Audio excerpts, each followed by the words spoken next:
Friends, welcome back. तो friends, अभी का वीडियो है why India not support Israel in UNO, Israeli Palestinian conflict, Gaza strip, Jerusalem. तो चलो फ्रेंड्स, वीडियो शुरू करते हैं और पता करते हैं इनके थॉट्स। कई बारी डिसएग्री भी करते हैं हम, कई बारी हम एग्री भी करते हैं। तो देखते हैं इस बारी वीडियो किस डायरेक्शन में चलता है। तो वीडियो शुरू करते हैं, पर वीडियो शुरू करने से पहले अगर आप चैनल पर नए हो और आपने अभी तक सब्सक्राइब नहीं किया तो जल्दी से पहले सब्सक्राइब के बटन और बेल आइकन को क्लिक कर लो, ताकि आपको हमारे सारे न्यू वीडियोस के नोटिफिकेशन मिल जाए जैसे हम अपलोड करें। अगर आपको वीडियो पसंद आता है please like and share. And हमारा दूसरा चैनल, ट्विटर, इंस्टाग्राम अकाउंट, सबके डिटेल्स है डिस्क्रिप्शन बॉक्स में, उनको भी सब्सक्राइब और फॉलो कर लेना। चलिए शुरू करते हैं। जय हिंद। भारत और इजराइल के बीच इतनी गहरी दोस्ती होने के बावजूद भी जब यूएनओ की सिक्योरिटी काउंसिल में बैठक हुई तो भारत ने इजराइल का साथ न देकर फिलिस्तीन का साथ दिया और कहीं ना कहीं एक बीच बचाव का रास्ता करता अपनाया। क्या इससे भारत और इजराइल के रिश्तों पर कोई असर पड़ेंगे और क्या तुर्की इस्लामिक ऑर्गेनाइजेशन के देश की मध्यस्थता से फिलिस्तीन और इजराइल में संघर्ष विराम कर पाएगा कि नहीं, इसको समझते हैं हम। यूएनओ में जो भारत के राजदूत हैं टी.एस. त्रिमूर्ति, इन्होंने फिलिस्तीन और इजराइल के मुद्दे पर कहा है कि हम किसी भी प्रकार की हिंसा का विरोध करते हैं, चाहे वो हमास द्वारा दागा जा रहा रॉकेट क्यों ना हो, उसमें एक भारतीय की भी मृत्यु हो गई है, वो इसका विरोध करता है। साथ ही इजराइल द्वारा जो नागरिकों के ऊपर जो बम्बार्डमेंट में जो उनकी जान जा रही है, भारत उसका भी विरोध करता है। ये इनका स्टेटमेंट था। साथ ही भारत ने वो स्टेटमेंट दिया जो इजराइल को पसंद नहीं है। भारत ने कहा कि भारत वहां दो राष्ट्र देखना चाहता है, इजराइल भी और फिलिस्तीन भी, जबकि इजराइल का कहना है कि हमारा पूरा है और फिलिस्तीन का, खैर फिलिस्तीन इस मैटर पे अब मान गया है कि हमें थोड़ा सा भी दे दो, क्योंकि उनको तो पूरा भगा दिया। दूसरा, भारत ने कहा कि जो जेरूसलम की पुरानी स्थिति है, यानी यूएनओ के हिसाब से जितना इजराइल ने बाद में ऑक्युपाई किया है, वो पुरानी स्थिति को ही भारत वापस स्थापित करना चाहता है। इस हिसाब से भारत, आप कहेंगे तो फिलिस्तीन के ओर में अपना सुझाव दिया है। इवन मोदी जी के नेतन्याहू के साथ इतनी गहरी दोस्ती अक्सर आप पिक्चर सीन के देखे होंगे, या फिर मोदी जी जब वहां गए थे तो ये सब काफी गहरी दोस्ती देखने को मिली थी। लेकिन जब तक पीएमओ ऑफिस से इनको फोन नहीं जाएगा, वो ये अपने मन से वहां स्टेटमेंट नहीं दे सकते। और इन्होंने ये नहीं कहा है कि हम फिलिस्तीन का समर्थन करते हैं, इन्होंने स्पष्ट बोला है, वी स्ट्रांगली सपोर्ट फिलिस्तीन। India's strong support to the just Palestinian cause and its unwavering commitment to the two-state solution. I thank you, Mr. President. हमारे आदरणीय अटल बिहारी वाजपेयी जी ने भी फिलिस्तीन का समर्थन किया था और कहा था कि इजराइल को फिलिस्तीन की भूमि लौटा देनी चाहिए। अरबों की जिस जमीन पर इजराइल कब्जा करके बैठा है, वो जमीन उसको खाली करना होगी। आक्रमणकारी आक्रमण के फलों का उपभोग करे, ये हमें अपने संबंध में स्वीकार नहीं है। तो जो नियम हम पर लागू है वो औरों पर भी लागू होगा। अरबों की जमीन खाली होना चाहिए।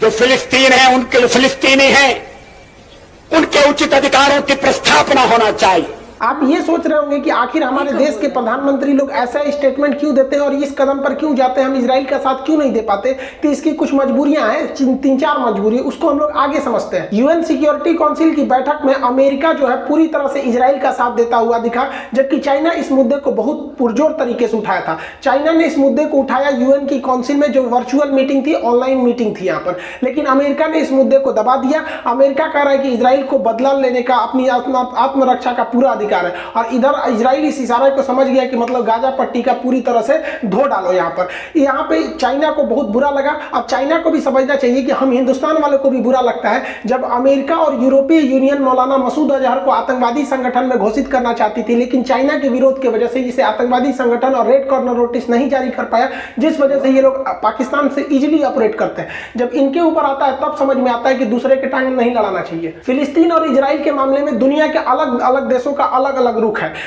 जो हमारा देखिए, चाइना जो है वो हमास नामक, हमास जो आतंकवादी संगठन है उसे चाइना आतंकवादी संगठन नहीं मानता है, पाकिस्तान नहीं मानता है। खैर ये लोग मानेंगे भी क्यों, लेकिन नॉर्वे भी नहीं मानता है। और रूस का तो अलग ही कहना है। रूस का कहना है कि फिलिस्तीन और इजराइल दोनों को अपनी आत्मरक्षा का अधिकार है। रूस का कहना है कि अगर दुनिया का सबसे एडवांस देश जो रक्षा के क्षेत्र में बहुत ही बेहतरीन एडवांस है, जिसके पास आयरन डोम जैसी टैंक, जहाज, नेवी, एयरफोर्स, हर तरह की की सेना है उसे अगर आत्मरक्षा का अधिकार है तो फिर फिलिस्तीन को भी आत्मरक्षा का अधिकार है। अगर हम हमास की बात नहीं करते हैं, अगर मान के चले ये बात देखिए, ये रूस के हिसाब से इनका कहना है कि अगर हम हमास को हटा दें तो फिर फिलिस्तीन के पास आत्मरक्षा के लिए पत्थर और लाठी के सिवा कुछ नहीं है। तो इस हिसाब से रूस का कहना है कि वो हमास को आतंकवादी संगठन नहीं मान रहा है। रूस पार्शियली ये कहना चाहता है कि ये लोग मतलब अपने फिलिस्तीन के जमीन के लिए लड़ाई लड़ रहे हैं। इसमें सबसे आगे कूद रहे हैं तुर्की के प्रधानमंत्री तैयबुल अर्दोगान। इन्होंने इमरजेंसी में ऑर्गेनाइजेशन ऑफ इस्लामिक कंट्रीज की बैठक बनाई जिसमें 57 देश है। इनका कहना है कि यूएनओ ने 2018 में एक रिजोल्यूशन पारित किया था, जिसका मतलब होता है कि एक छोटा कानून बनाया था कि जेरूसलम या फिलिस्तीन की रक्षा के लिए एक रक्षा संगठन होना चाहिए। तो इसका मतलब ये नहीं कि एक आर्मी संगठन। तो इनका कहना है कि इस्लामिक ये जो ऑर्गेनाइजेशन है इस्लामिक देशों का, इन 57 देश को मिलकर आपस में एक फौज बनानी चाहिए जो इजराइल पर हमला करने के लिए न हो बल्कि फिलिस्तीन की रक्षा करने के लिए हो। अब ये वाला जो एरिया है ये गाजा, ये वाला वेस्टर्न बैंक है और ये वाला गाजा पट्टी है, तो इन्हीं दोनों को मिलाकर फिलिस्तीन बनता है। तो इनका कहना है कि फिलिस्तीन की रक्षा के लिए अब इन्होंने आइडिया दिया तुर्की के कि भैया हम जो तुर्की वाले हैं हम सर्वेलांस रडार दे सकते हैं, हथियार दे सकते हैं, एयरफोर्स दे सकते हैं। ये अरब वाले जो हैं, इस जो संगठन जो आर्मी बनेगी उन्हें ये लोग पेट्रोल फ्यूल वगैरह मुहैया करा सकते हैं, पैसा वगैरह ये लोग के पास बहुत ज़्यादा है। अल जजीरा न्यूज चैनल है, इनके लिए मीडिया का काम हो ही जाएगा। अफ्रीकी देश है, देखिए ये 57 देश है, इसमें इतने जितने देश दिख रहे हैं ये वाले, ये सब के सब इस्लामिक कॉरपोरेशन के मेंबर हैं। रूस जो है ऑब्जर्वर है, मतलब इसमें भाग लेता है।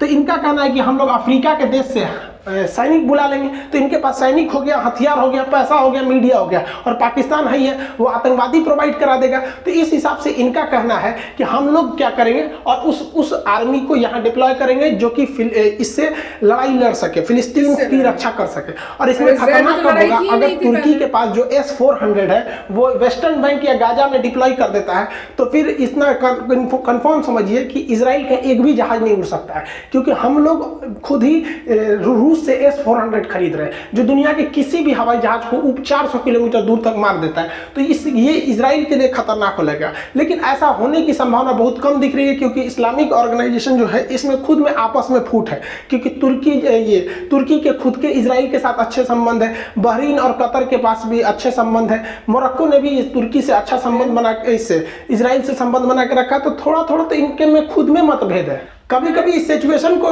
देखकर अजीब सा लगता है। देखिए एक और इजराइल है अकेला देश, इधर पूरा और इस्लामिक ऑर्गेनाइजेशन खड़ी हुई है, इधर केवल एक देश है, इधर 57 देश खड़े हैं सब अकेला उससे, फिर भी इन 57 की हिम्मत नहीं हो रही है। इजराइल की कुल जनसंख्या जो है वो लगभग 90 लाख है, जिसमें 70 लाख के आसपास यहूदी हैं, लेकिन इन 70 लाख से टकराने की हिम्मत 180 करोड़ ये जो इस्लामिक देश के हैं लोग, इन लोग की अभी हिम्मत नहीं हो रही है। देखिए हुआ क्या कि इन यहूदियों ने ना स्कूल की पढ़ाई पर बहुत ज़्यादा ध्यान दिया, जिस वजह से कहते हैं कि शिक्षा उस शेरनी का दूध है जिसने पिया वो दहाड़ा है। और ये लोगों ने शिक्षा को जरूरत नहीं दिया, मदरसे में रह गए लोग यहाँ पर, इस वजह से ये लोग हो गए। तो ये झुंड में आ रहे हैं लोग और वो अकेले चल रहा है, फिर भी इनकी हिम्मत नहीं है लड़ सकने की। ये हम गारंटी देते हैं। कुछ लोगों को जो फिलिस्तीन समर्थक है उन्हें बुरा लगता होगा। और देखिए बात समझिए, इनकी ये क्या सोचते हैं, इनका सोचना है कि पूरा इजराइल को खत्म कर दो, लाख इजराइल को मिटा दो। अच्छा भैया आपको अगर मिटाना है तो देखिए, अगर आपको फिलिस्तीन वालों से इतनी ही हमदर्दी है तो भारत से सीखिए। पाकिस्तान में भी अन्य धर्मों पर अत्याचार होता था, जैसे सिख हो गए, जैन हो गए, हिंदू हो गए, पारसी हो गए इत्यादि। तो भारत ने CAA कानून ला दिया कि जो लोग वहाँ से आना चाहते हैं भारत में आ सकते हैं। तो इन लोगों को भी, अगर इस्लामिक कंट्रीज लोगों को बहुत हमदर्दी है फिलिस्तीनियों से, तो आप लोग भी CAA जैसा एक कानून ला दीजिए। वहाँ से जितने फिलिस्तीनी हैं आप कुछ अपने यहाँ रख लीजिए, कोई कतर में रख लीजिए, दुबई में रख लीजिए, बुर्ज खलीफा पे रख दीजिए, आपके पास तो जगह की कमी नहीं है, पैसा की कमी नहीं, रख लीजिए। और यहाँ से जब सारे फिलिस्तीनी चले जाएंगे तो यहाँ केवल आपका दुश्मन बचेगा इजराइल। तो मार दीजिएगा धबाधब मिसाइल, मार मिसाइल, मार पाएंगे? नहीं मार पाएंगे, क्योंकि उन्हें पता है कि ये एक अकेला देश इन सब पर भारी पड़ जाएगा, वहां पे नहीं मार सकते हैं यहाँ पर। लेकिन अभी क्या बहाना मारते हैं पता है, ये जानबूझ के चाहते हैं फिलिस्तीनी वहां पर आए सब, क्योंकि उनकी आड़ में ये कहेंगे अरे हम इसलिए नहीं मारते हैं क्योंकि हमारे चचो भूमिया न रहते हैं, उन्हों को लग जाएगा। देखिए हमें ये दिख रहा है कि ये एक जमीन की लड़ाई है, लेकिन इसमें सबसे ज्यादा फायदा अगर कोई उठा रहा है तो अमेरिका उठा रहा है। वो तेल को, यहाँ का मिडिल ईस्ट का जितना भी पेट्रोलियम भंडार है उसका पूरी तरह से विदोहन कर रहा है, और इस पेट्रोलियम के आधार पर वो रूस को कमजोर कर रहा है। देखिए रसिया में पेट्रोल पर ही डिपेंड है, रसिया पेट्रोल या फिर हथियार पर डिपेंड है। हथियार के मार्केट में अब रसिया उतना टिका नहीं, तो रसिया सोचता है कि पेट्रोलियम हमारे पास, अगर पेट्रोलियम का दाम बढ़ेगा तो रसिया को फायदा होगा। लेकिन अमेरिका जानता है कि रसिया के पेट्रोल मार्केट को रोकने के लिए मिडिल ईस्ट जरूरी है, इसलिए वो चाहता है कि मिडिल ईस्ट में अगर शांति रहेगी तो यहाँ पर दिक्कत हो जाएगी। इसलिए यहाँ पर अमेरिका कभी भी शांति स्थापित होने ही नहीं देगा। यहाँ पर हमेशा कभी ISIS होगा, कभी इराक, कभी ये, कभी, ताकि तामझाम यहाँ होते रहे। और इन लोगों को कभी भी अमेरिका रूस के फेवर में जाने नहीं देता है, क्योंकि इन्हें अमेरिका डर दिखाता है इजराइल के माध्यम से। इजराइल कहता है कि भैया अभी हम यहाँ इतने छोटे देश दिख रहे हैं, लेकिन ये मेरा ग्रेटर इजराइल का सपना है, यानी मिस्र को भी ले जाएंगे, सऊदी अरब को, कतर को, इराक को, सीरिया को। ये इसलिए दिखाता है ताकि ये देश डरे रहे और डर के मारे अमेरिका की गुलामी करते रहे। जैसे अमेरिका है जी हजूर, यहाँ पे हम राजा हैं, जी हजूर, यहाँ करते रहे। और अगर ये मिडिल ईस्ट के देश गलती से भी रूस के फेवर में जाते हैं ना, तो अमेरिका को कुछ नहीं करना है। अमेरिका एक बार इशारा कर देगा इजराइल को कि तुमको जितना धोना है धो दो, ये धो धा के जमीन कब्जा कर लेगा। इजराइल ऐसा देश है जिसने कहा है कि अभी मेरा सीमा, मतलब मेरे देश की बाउंड्री फिक्स नहीं है, ये अभी बढ़ रही है, इसे थोड़ा बढ़ा के यहाँ तक ले आएगा। ये है अमेरिका जिस ISIS को आतंकवादी बोलता था, अमेरिका जिस ISIS के लिए इतना दिन लड़ रहा था, आपने देखा होगा कि वो फुल पावर से अमेरिका नहीं लड़ा, क्योंकि वो खुद चाहता था कि ISIS का मुद्दा लंबा चले। क्योंकि जब तक ISIS आतंकवादी रहेंगे, इन ISIS आतंकवादियों को पैसा कहां से आता है? पेट्रोल से आता है।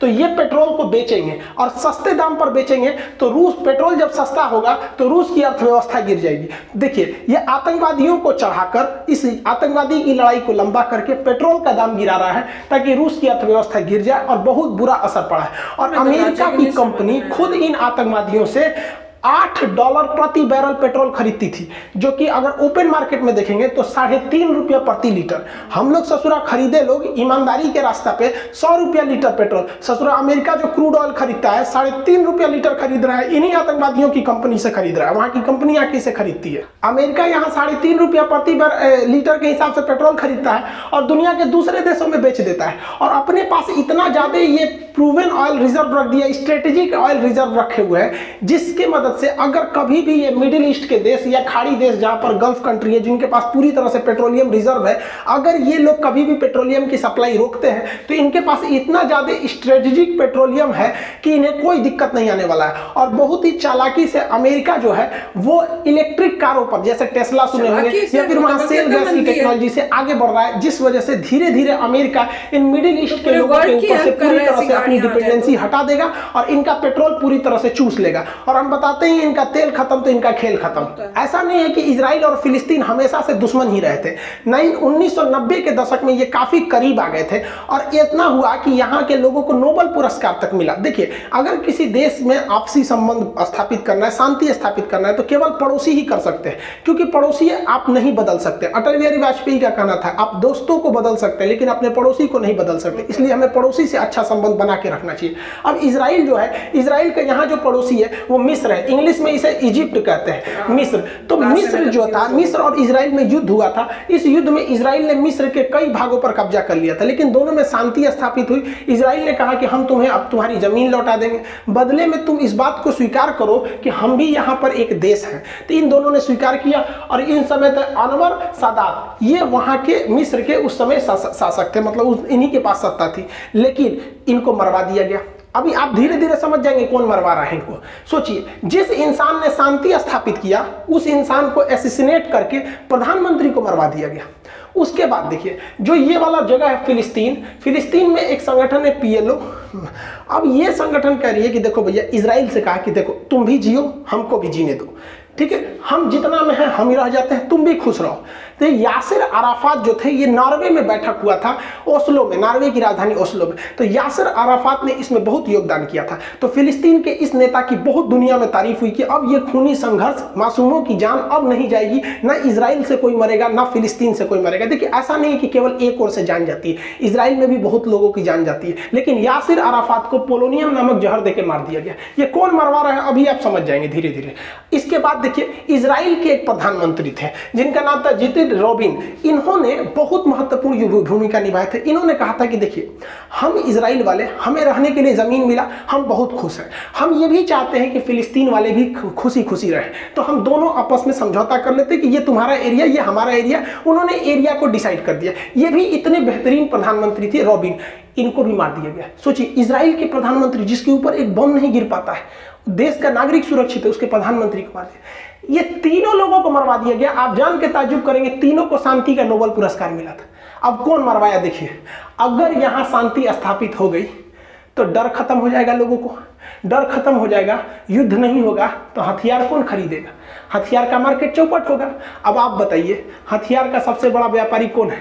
अब आपको तो समझ में ही आ गया होगा कि लड़ाई असल में पर्दे के सामने चल रही है, जिसे हम और आप देख रहे हैं, और लड़ाई कोई और लगा रहा है। अब होशियार है, समझ सकते हैं लोग। अब भाई कुछ गाइडलाइंस होती है, हम लोग हर बात को खुल के नहीं बता सकते, लेकिन आप समझिए, अंधेरा खत्म तो टॉर्च बंद हो जाएगा बिकना। उसी तरह अगर युद्ध खत्म तो हथियार के सौदागर लोग का व्यापार चौपट हो जाएगा। इतने बेहतरीन लोगों को, अब सोचिए, इतने पास आ गए थे ये दो दोस्त, जब आपस में ये गले मिलते थे, यहाँ के लोग वहां जाते थे यहाँ, लेकिन धीरे धीरे इसमें नफरत घुलता गया और आज स्थिति ऐसी आ गई है कि अब इजराइल और फिलिस्तीन में दूर दूर तक कभी दोस्ती की उम्मीद नहीं दिख रही है। तो फ्रेंड्स, वीडियो में कई चीजें मुझे समझ नहीं आई, तो अब पता नहीं, अगर आप लोग हेल्प कर सकते हो तो आप करना, अगर हस्बैंड हेल्प कर सकते हो, क्योंकि मुझे इतना बैकग्राउंड नॉलेज तो पता भी नहीं है, तो मैं तो वीडियोस के थ्रू ही पता कर रही हूँ। नहीं, मेरा तो यही है कि अगर आप एंटरटेनमेंट के लिए देख रहे हैं तो ठीक है, आप देखते रहिए। अगर एंटरटेनमेंट ही पर्पस है तो दैट्स ओके, क्योंकि हर इंसान की अपनी ओपिनियन है। आप न्यूज़पेपर्स पढ़िए, कभी भी जिंदगी में एक ही सोर्स से इंफॉर्मेशन नहीं लीजिए, क्योंकि हर इंसान का अपना होता है। तो हमेशा आपको, मतलब मैं तो यही कहूँगा कि आप जगह जगह से इंफॉर्मेशन सुनिए और फिर अपने एंगल बनाइए, और अपनी खुद की नॉलेज तो सबसे ज़्यादा पैरामाउंट होती है कि कहाँ पे क्या ज़रूरत। अगर किसी भी एरिया में अगर आप डिस्ट्रक्शन क्रिएट करते हैं, तो मान लीजिए जहाँ से ऑयल आता है वहाँ पे आप डिस्ट्रक्शन क्रिएट करते हैं, तो उनका ऑयल आना बंद हो जाएगा। उनका अगर ऑयल आना बंद हो जाएगा तो रशिया का ऑयल शुरू हो जाएगा। तो रशिया का शुरू होगा तो रशिया जो है बहुत ही ज़बरदस्त प्राइजेस में देगा। तो है ना? अगर जिंदगी में अगर कोई चाहता है कि रशिया का ऑयल ना बिके, तो आपको कहीं और से सप्लाई लानी पड़ेगी।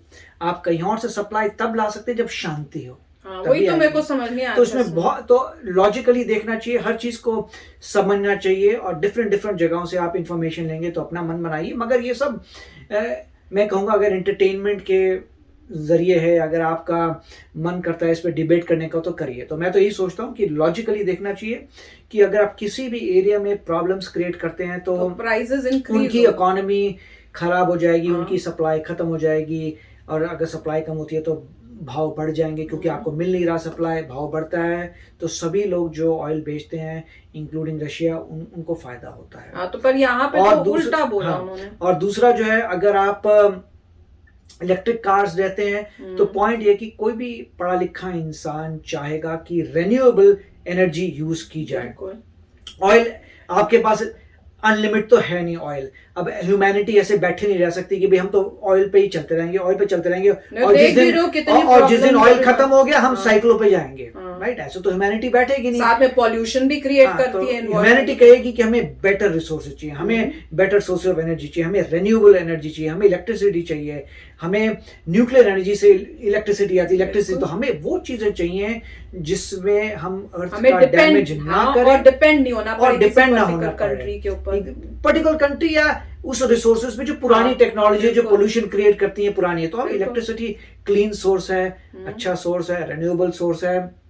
आप डैम बना लीजिए, पानी रोक दीजिए, उससे इलेक्ट्रिसिटी बनाइए, न्यूक्लियर पावर से इलेक्ट्रिसिटी बनाइए, हर बंदा बैटरीज बनाइए, बेटर करिए, हाइड्रोजन पावर की जो भी अच्छी गाड़ियाँ, तो जो भी आप टेक्नोलॉजी आगे बढ़ती चली जाती है।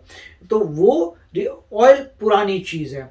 और दूसरी बात ये भी है, अगर मान लीजिए किसी की कंट्री में ऑयल नहीं है तो वो बोलता है वो मेरी कंट्री में ऑयल नहीं है, मेरे को इलेक्ट्रिसिटी करनी पड़ेगी। मगर जो यूएस है वो वर्ल्ड का लार्जेस्ट प्रोड्यूसर ऑफ ऑयल है, तो जिसके पास ऑलरेडी इतना ऑयल है वो क्यों बना इलेक्ट्रिक कार? उसे बोलना चाहिए इलेक्ट्रिक कार की जरूरत नहीं, हमारे पास बहुत ऑयल है। नहीं, तो जो पढ़े लिखे लोग होते हैं वो अपने हिसाब से सोचते हैं कि हमें पूरे वर्ल्ड को आगे लेके जाना है, कल को मार्स जाना है, कल को जुपिटर जाना है, 1000 जगह जाना है, हमें न्यू सोर्सेज ऑफ पावर चाहिए, तो उसके हिसाब से चलता है। मगर जो भी है, हर एक का अपना ओपिनियन है, मैं हर एक का ओपिनियन को वैल्यू करता हूँ, और काफ़ी अच्छा वीडियो था। यस फ्रेंड्स, तो दूसरा पार्ट जल्दी करेंगे। कई जगहों मेरे को डाउट हो रहा था, क्योंकि मेरा भी थॉट इसी टाइप से चल रहा था, और मेरे को समझ नहीं आया कि वहां पे करके फिर रशिया को नहीं, मेरे को वही बात नहीं समझ में आई थी कि रशिया को, ताकि वो अपने ऑयल ना बेच सके, इसलिए यहाँ डिस्टर्बेंस कर दी। तो मुझे ये नहीं समझ में आया, अगर यहाँ डिस्टर्बेंस होगी तो बल्कि ऑयल की सप्लाई कम हो जाएगी वहां से, जब कम होएगी तो प्राइसेस तो इंक्रीज होंगे, तो रशिया बल्कि हायर प्राइसेस पे बेच सकता है, तो वो तो फायदा होना चाहिए। उल्टा ये तो कह रहे थे नुकसान हो रहा है, पर वो मुझे लॉजिक समझ नहीं आया था। तो मैं सोची थी पता नहीं मेरे सोच में कुछ गड़बड़ हो गई है क्या। तो एनीवे, अब सेकंड पार्ट देखेंगे, जल्दी करने की कोशिश करेंगे। आप भी अपने थॉट्स शेयर करना, पर definitely in a polite manner. जो भी आप एक दूसरे से भी शेयर करो या हमारे साथ भी शेयर करो, क्योंकि इनके वीडियोस में काफी डिसएग्रीमेंट होने नहीं, हमारा तो यही है कि हर एक का अपना ओपिनियन होता है, आप अपना ओपिनियन शेयर करिए, और अगर आप सिविलाइज तरीके से शेयर करते हैं तो कोई प्रॉब्लम नहीं, आपका ओपिनियन है, ऑफ कोर्स। एग्जैक्टली। तो इनके भी अपने थॉट्स हैं, हमारे थॉट्स हैं, आपके थॉट्स हैं। कई बार एग्रीमेंट होगा, कई बार डिसएग्रीमेंट होगा, पर उसी से सीखने को भी मिलता है एक दूसरे को। कई बार आपको हमारे व्यू पॉइंट्स अच्छे लगेंगे, या कोई और जो कमेंट कर रहा है उनके व्यू पॉइंट्स आपको लगेगा कि यस, ये थॉट ये ज्यादा लॉजिकल लग रहा है। तो वो तो ऑब्वियसली यही फायदा होता है कि ये सोशल मीडिया से, to learn and to be better. तो फ्रेंड्स, चलते हैं, मिलेंगे नेक्स्ट वीडियो में बहुत ही जल्द। Till then, take care and bye bye. तो अगर आप मेरे इस चैनल पे नए हो तो जल्दी से सब्सक्राइब के बटन को हिट करो और बेल आइकन को क्लिक करो, ताकि आपको मेरा जब नया वीडियो मैं लगाऊं आपको उसके बारे में जल्दी से पता चल जाए।